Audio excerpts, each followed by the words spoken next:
Queridos irmãos, a paz do Senhor, vosso amigo pastor Lucas Ricardo, um testemunho fortíssimo da parte de Deus.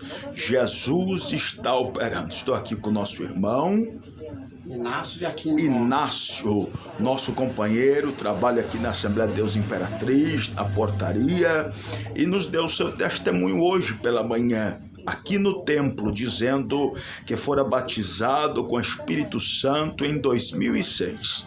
Desde então, não havia falado em línguas estranhas como que de fogo, igual Atos 2 nos inicia e nos ensina a dizer. Pois bem, aprove hoje a seu pedido orarmos por ele. E Jesus o tomou com fogo aqui nesta guarita. E o nosso irmão, após 16 anos sem falar em línguas de fogo, voltou a falar em línguas estranhas, para a glória de Deus. 16 anos clamando, e Jesus o tomou hoje na guarita. Irmão Inácio, diga da sua alegria aos irmãos.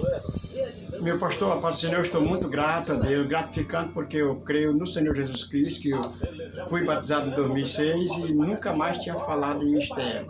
E hoje o Senhor nos tomou e fez com que nós recém-renovados e falamos, Deus nos abençoou com as línguas estranhas. Apesar de muito tempo, a gente buscando, e o Espírito de Deus hoje nos tomou em línguas estranhas. Graças a Deus. Graças a Deus. É isso, meus irmãos.